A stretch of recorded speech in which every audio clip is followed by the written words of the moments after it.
Immanuel Kant, one of the most profound and influential philosophers in the history of Western thought, was born on April 22, 1724, in the city of Königsberg in Prussia, now part of modern-day Russia.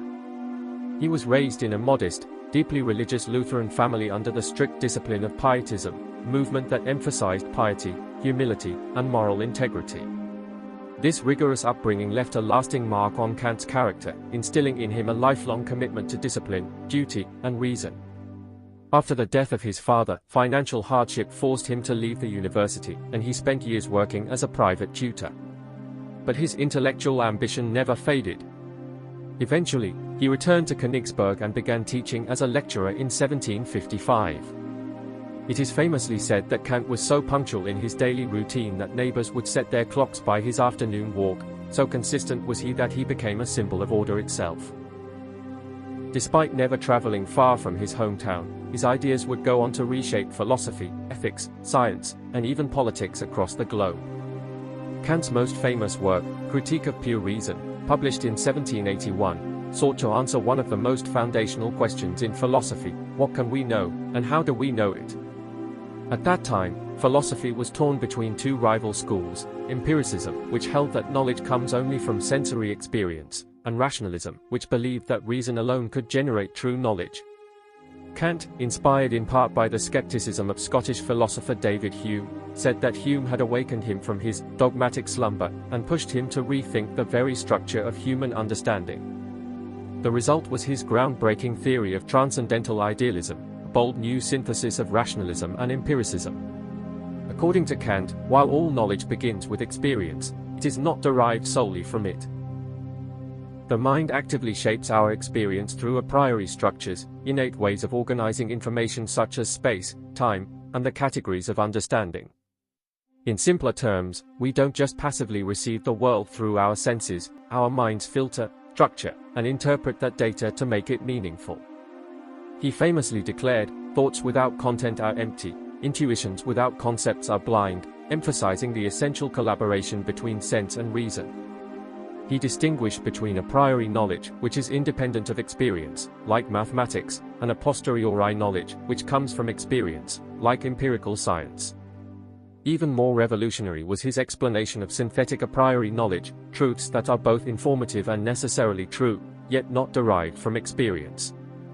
Kant showed how such knowledge is possible, especially in fields like geometry and physics, through the mind's contribution to how we perceive and structure reality. In the Transcendental Aesthetic, Kant explained that space and time are not external realities but forms of human intuition. They are how we perceive the world, not things existing independently of us. Then, in the Transcendental Analytic, he introduced the categories of the understanding, concepts like causality, substance, and unity, which the mind applies to sensory input to form coherent experiences. Without these categories, our experiences would be chaotic and unintelligible. But Kant also warned against the overreach of reason. In the Transcendental Dialectic, he analyzed how pure reason, when it tries to go beyond experience, such as in trying to prove the soul, the origin of the universe, or the existence of God, leads to illusion and contradiction. He criticized traditional metaphysical attempts to use logic and reason to prove things that lie outside the realm of experience. For example, he rejected the rationalist proofs for the immortality of the soul and the existence of God, not because he denied their importance, but because such things cannot be known through reason alone. Kant distinguished between phenomena, the world as we experience it, and noumena, the things in themselves that exist beyond our perception. While he did not deny the existence of noumena, he argued that we can never know them directly because all human knowledge is filtered through the forms of space and time and the categories of the mind. Thus, our knowledge is necessarily limited to how things appear to us, not how they are in themselves. This radical rethinking of knowledge set the stage for modern epistemology and philosophy of science. But Kant's legacy doesn't end with his theory of knowledge. In fact, many regard his moral philosophy as even more influential.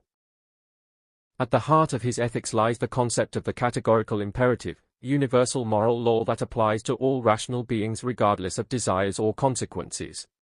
Unlike hypothetical imperatives, which tell us what to do if we want a particular result, e.g., if you want to be healthy, exercise, the categorical imperative commands unconditionally, act only according to that maxim whereby you can at the same time will that it should become a universal law. For instance, if lying were made a universal law, society would collapse due to loss of trust, hence, lying is always morally wrong. Another formulation of the categorical imperative states, act in such a way that you treat humanity, whether in your own person or in the person of another, always at the same time as an end, never merely as a means. This means that every human being has inherent dignity and must never be used as a tool for someone else's benefit. If you lie to someone to borrow money with no intention of paying it back, you're using them as a mere means, morally impermissible in Kant's view. A third formulation, act as if you were a legislating member in a universal kingdom of ends, emphasizes autonomy and moral self-governance. According to Kant, moral agents must be free, rational, and capable of legislating moral laws for themselves and others. This laid the groundwork for modern ideas of human rights, equality, and personal dignity. For Kant, morality isn't about consequences but about intention and duty. The only thing good without qualification is a good will, a will that acts purely out of duty, not out of self-interest or emotion. Kant's ideas forever changed the way we think about reality, ethics, science, and the limits of human understanding. His insistence that reason must recognize its own boundaries helped shape the Enlightenment and laid the foundation for later philosophers like Hegel, Schopenhauer, and even the existentialists who reacted against him. From metaphysics and epistemology to moral philosophy and political theory, Kant's influence is everywhere. Though his writing can be complex and abstract, the core message of Kant's philosophy is clear: human beings are not just passive observers of the world, but active participants in constructing knowledge and shaping moral law. His legacy continues to inspire those who seek to understand not just the world, but their place within it. For anyone interested in philosophy, morality, or the structure of human reason itself, the work of Immanuel Kant is not just important, it is essential.